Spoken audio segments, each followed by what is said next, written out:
Whoa, yes, so I'm about to fly high now. This period now, I want to take on a fly. Now I'm on a flying mood. Now let's fly directly to what is currently happening in Nigeria right now, in our politics right now. Firstly, the 70 billion naira that will be shared among the Senate and the House of Assembly, among them. Now they've started coming up with different stories, and I bet you our eyes are on them too. Now they have decided to give the poor Nigerians 8,000 naira. Why about 100 and something of them want to share 70 billion? When we ask them, when by the time more Nigerians were pressing hard, they began to say, no, it is not us that want to share it. We want to use it to take care of our furnitures and get new furnitures. What nonsense? I always say Nigeria is always a scam, but we'll keep praying for our nation. You understand? We keep praying for our nation, for good leader, for the fact that the very set of people are still in this nation. We'll keep facing the same issue. We keep facing the same challenges in our nation. 70 billion naira, and out of the 70 billion naira, they want to use 40 billion naira for SUV, bulletproof car. For what? Are they not paying their salary? Can't they use their money and buy it? All the one they've taken, they've eaten, can't they use it? The same set of people. This is alarming. This is getting too much in this nation, and it's time for all Nigerians to wake up and speak up. This money belongs to you and I. If we keep quiet, you see them keep eating this money, and it's uncalled for. It's uncalled for, and we need to make sure we deal with it. We need to make sure we work on it. We need to make sure things are working in this nation. 70 billion naira, boy, it will be small money, and that means they're going to share the remaining part of 30 billion amongst themselves. Why the minor Nigerians get just smaller amount of it? The minor Nigeria get smaller amount of it. They just get small of it. Imagine that the minor Nigeria just get 8,000. What can 8,000 do in a family? How much is Indomie? How much is the pack of Indomie? Let's go with that. How much is pack of Indomie at first? How much is pack of Indomie? Just spaghetti. You know, spaghetti, macaroni. The full pack of macaroni is about 8,000 plus. Just only that one is 8,000 plus. Imagine, and you are giving, but you guys are sharing up to 30 billions and saying you are. After that, they say no, they are not buying car. No, they are using it to do furniture. What furniture? Last year you collected money for furniture. You collected money for newspaper. You collected what kind of furniture? Even the one I'm using in my house, I'll still be using this since which year? Which furniture are you changing? What are the things are you changing there? And yet you want to buy SUV. So we don't have enough sin again. Give them all. See, there should be a law in this nation. There should be a law in the nation that will say that if you are under Nigerian government, working as a federal and Nigerian government, any car that is going to be provided by the government should be a Nigerian made car. If you don't like it, go and use your money and buy your own.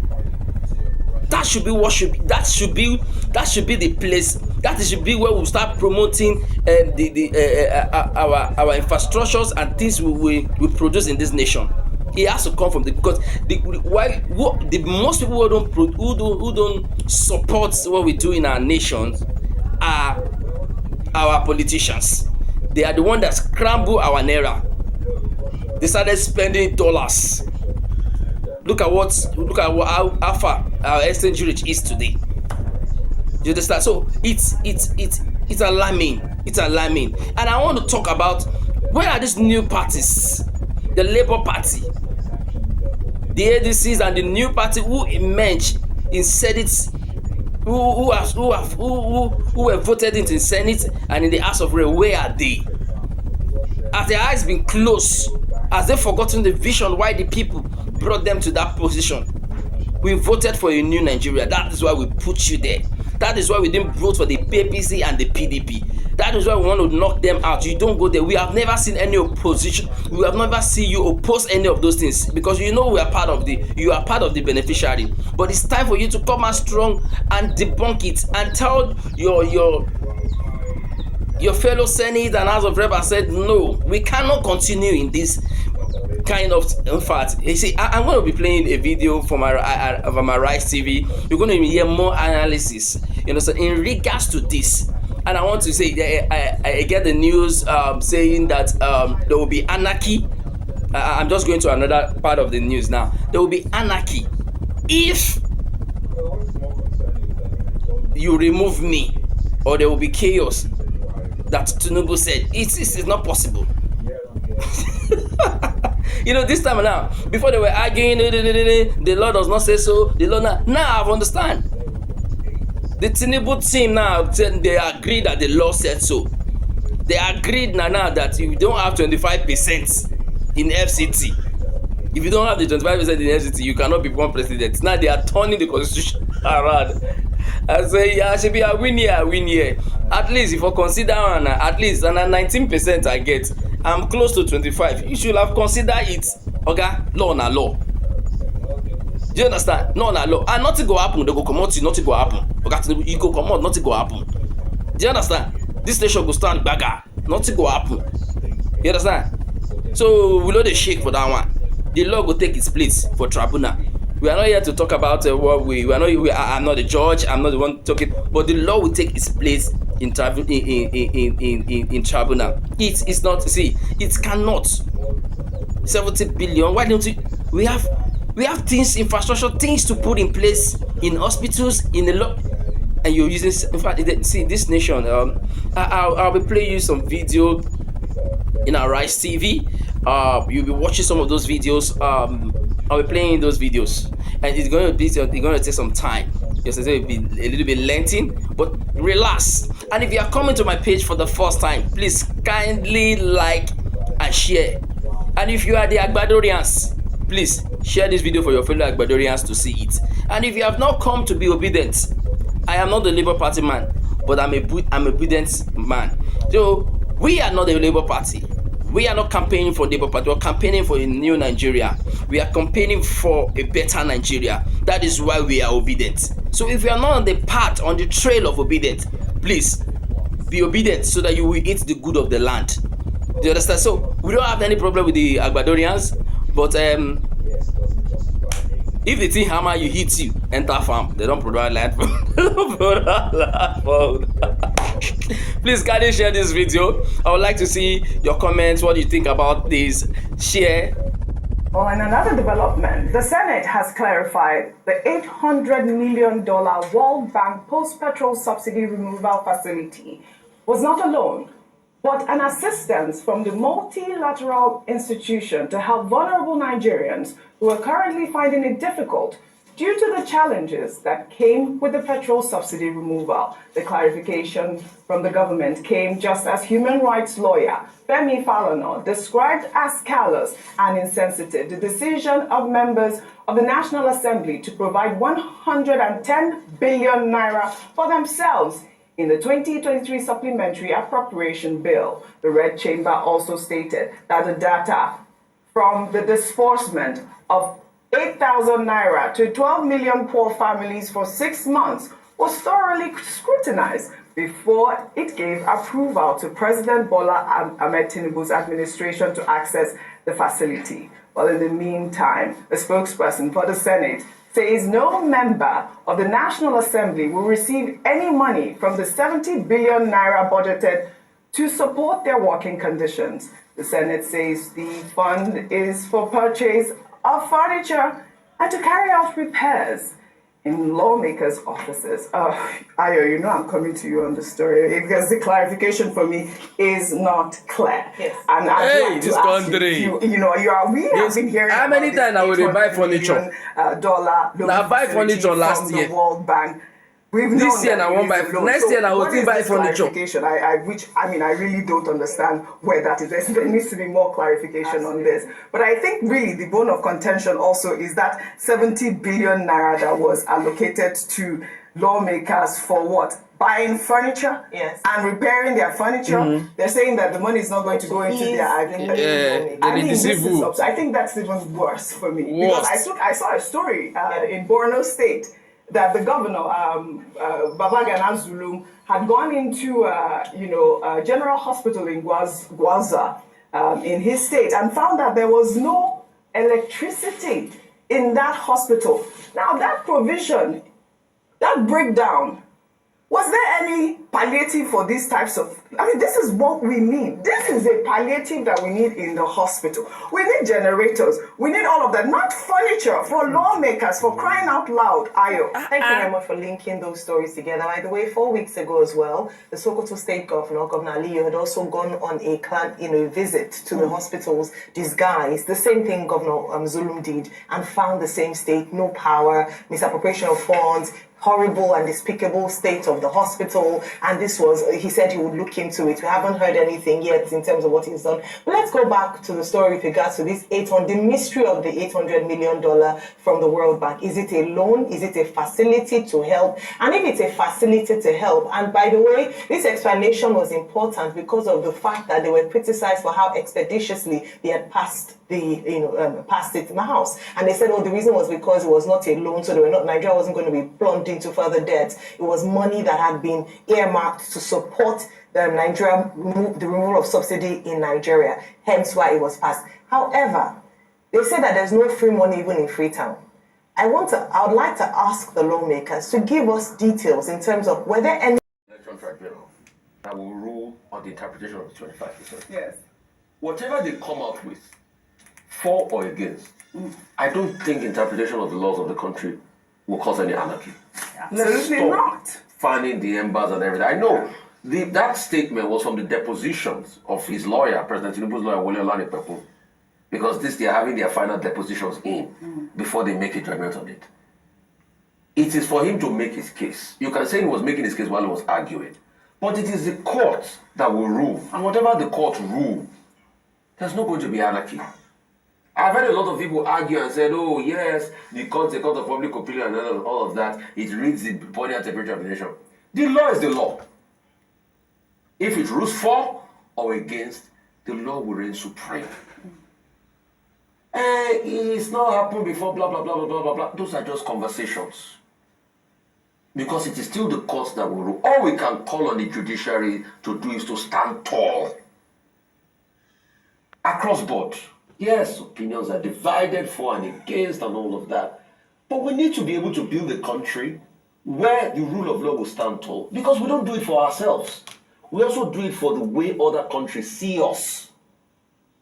And when they see we have a weak judiciary system, what happens is that investors will not want to come. So the judiciary should also know that they are not only ruling based on the law now, they are also ruling based on what will become the outlook of Nigeria. So they will be the one to determine this 25%. We've never had a time where we've tested it. People can only make other inferences, like, they cited a part of the constitution that says, treat it as long as though it's this, it's that, and all of that. You can have all the legal jargons. But it is when the court rules, conjunctively or disjunctively, you can look at the narrative. All we should now do is not to heat up the polity. Let us wait for the court to rule. And let's also forget, after the court rules, there's also a Supreme Court there. Yes, absolutely. After this judgment, let us remember the fact that Nigeria will continue to exist. And Nigeria will continue to grow. But the question is, how do we see ourselves after things like this? That's what matters the most. Yes. And in building a country, it is a collective work. Albeit the British coupled this country together in 1914. They started the process in 1906 after coupling the Lagos colony and the Southern Protectorate. And 1914 they added the Northern Protectorate to it. You can see all of that. But the truth has to be said, Nigeria will continue to move. Absolutely. After this judgment, after the consequence of this judgment. Yeah. But all we should do is try as much as possible to deepen the rule of law and make fairness and justice be the order of the day. The court will rule based on the evidence in front of it, and it's already making its decisions. When it makes it, Nigerians will know. All right, Dr. Bata, I'd like your interpretation again in terms of what Tinubu's counsel wrote in that final submission. I understand that, anarchy can be interpreted in different ways, but I'll just take one more tweet of people that were trying to clarify Tinubu's win. This is from Pastor Okezi, who wrote, Tinubu got 25% in 29 out of the 36 states and FCT. Atiku got 25% in 21 out of the 36 states and FCT. Peter Obi got 25% in 17 out of the 36 states and FCT. Nigeria has 37 subnational entities, 36 states and FCT. Only President Bola Ahmed Tinubu met this constitutional requirement, 24 out of 36 states and FCT, and having the highest number of votes cast. He was declared winner and returned elected by the constitutional body, aka INEC. What is difficult to understand here, Dr. Abati? Okay, a number of clarifications. I think people must refrain from reading headlines and from headlines jumping into conclusions. It misleads a lot of people because you see a headline in the newspaper, you see chaos, you see anarchy, you just conclude and you start talking. Courts of law don't take their decisions on the basis of public opinion. You're right. Even if the judges themselves are members of citizens, they act on the basis of jurisdiction and the rule of law. And the court has its own original jurisdiction. And the courts exist also as modulators, as stabilizing forces, even as they discharge their functions under the Constitution. That's number two. Number three is that, the principle in law is that you must hear the arguments from all parties to a matter. In this particular case, you have the PDP going to court with Waziri Atiku Abubakar. You have the Labour Party going to court with Mr. Peter Obi. And if we just collapse what they were asking for, they're saying that Section 134 2B must be read. To me, the reference to the Federal Capital Territory means that whoever will become president must score 25% in the Federal Capital Territory. And that Tinubu, having not obtained up to 25%, is not qualified to be president. Now, he got 19% in the Federal Capital Territory. Two, they said that the matter in the U.S. District Court, that he had been indicted or convicted, whatever, and because of that, he should be disqualified. Three, one of the issues they raised was about Shetima, his running mate, who they said was a dual candidate, having been chosen as a senatorial candidate in his home state of Borno. Those were the basic three issues. So they gave their, they filed their defense, they called their witnesses, total of 14 in law. And the court gave counsel to Tinubu and the APC to submit their written address within 10 days. And that's precisely what, Wole Olanipekun, who is lead counsel to the APC and Tinubu group, did. And he just took all those issues raised by, the two major, the petitioners, one by one, and he debunked them. I tried to give a summary earlier on. He said, for example, Section 1342B, cannot be read disjunctively, that it must be read conjunctively. Because to do otherwise is to misinterpret and misrepresent the intention of the framers of the Constitution. The basic principle is, what is the intention of the lawmaker, the framers of the law? What do they intend to say? It's for the court to decide on that.